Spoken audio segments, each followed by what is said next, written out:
JayBratt's PlayStation VR 2 has been announced, and I cannot be more excited. Some of the newer people to the channel may not know, but I started out mostly on a PSVR. I did have a Gear VR, but I'm not really sure I count that. The question that we all have to ask first thing, now that we actually have some specs, some real data, how does it compare to everything else in the VR market? Well, let's talk about it.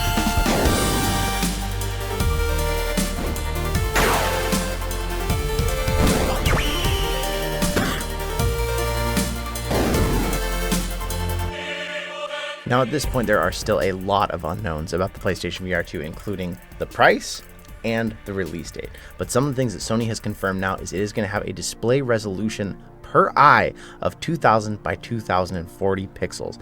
This is much higher than the Quest 2 at 1832 by 1920, but it also has a much wider field of view. Sony has said so far that it's around 110 degree field of view, when the Quest 2 is estimated around 90 degrees.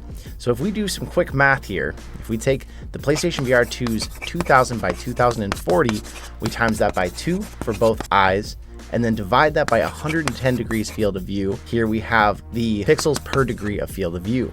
If we do this same equation real quick with the Quest 2, 1832 by 1920, multiply this by 2, and then divide that by only 90 degrees, we see the Quest 2 actually has more pixels per degree of field of view.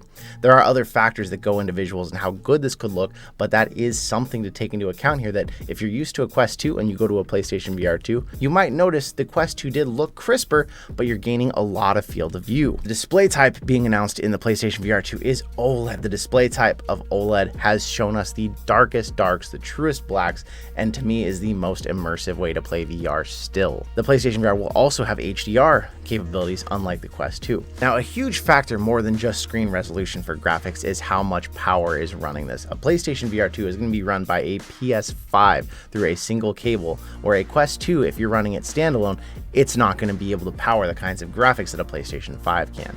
This is, of course, if you're comparing this to standalone. If you're comparing this to running a Quest 2 on a PC or wireless on a PC, of course, the PC can have more power than the PS5 depending on its specs. Until we actually get our eyes into the headset, it's going to be hard to determine, but these are things to think about when the PlayStation VR 2 could still be close to a year out. We know that the tracking on the PlayStation VR 2 is going to be a 4-camera inside-out tracking, which is exactly what the Quest 2 has, 4-camera inside-out tracking.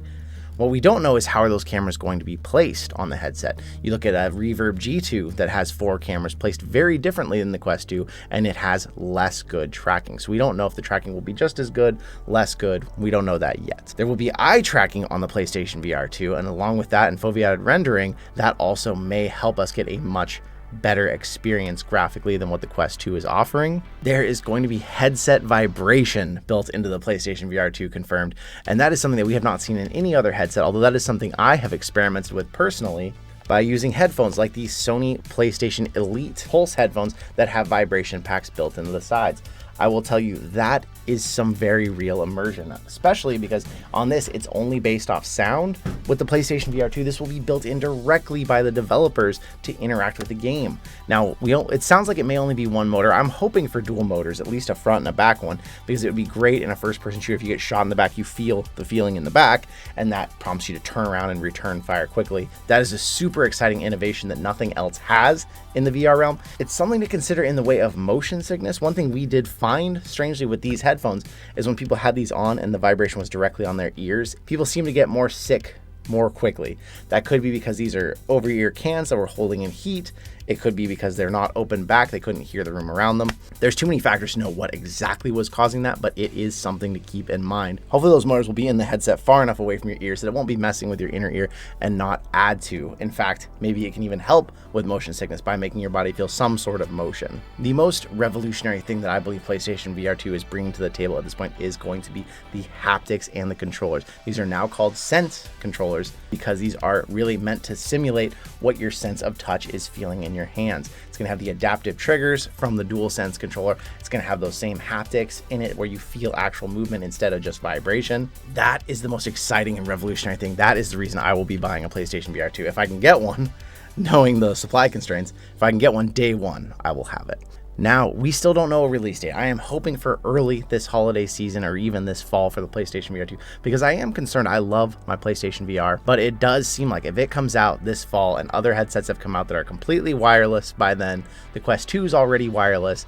If this costs more than the Quest 2, it may not have the legs to take back its title as the most sold VR headset like the PlayStation VR 1 was. So at that point, we still are missing a lot of information, but what do you think about that out there? Does it concern you that the pixel density may be lower on the PlayStation VR 2 than it is on the current Quest 2? Do you think that doesn't matter? PlayStation VR 1 was much lower on resolution than the other headsets and still did very well. PlayStation VR still to this day is one of the most comfortable headsets and one of the only headsets ever built in a counterweight into the headset to make it extra comfortable for its users. I would love to know your thoughts out there. I obviously love PlayStation VR. I love VR in general. I will be getting one of these as soon as I can. So if you're on the fence, hang out on the channel and we will have a review as soon as we can about it, tell you more about it. And of course, the first PlayStation VR 2 title that's been announced, a AAA game from the makers of Horizon Zero Dawn. I'm super excited about that. I'll leave you here with the trailer from the new Horizon game to check out on your way out. And I want to say thank you so much for spending some time of your day. We'll see you in another reality.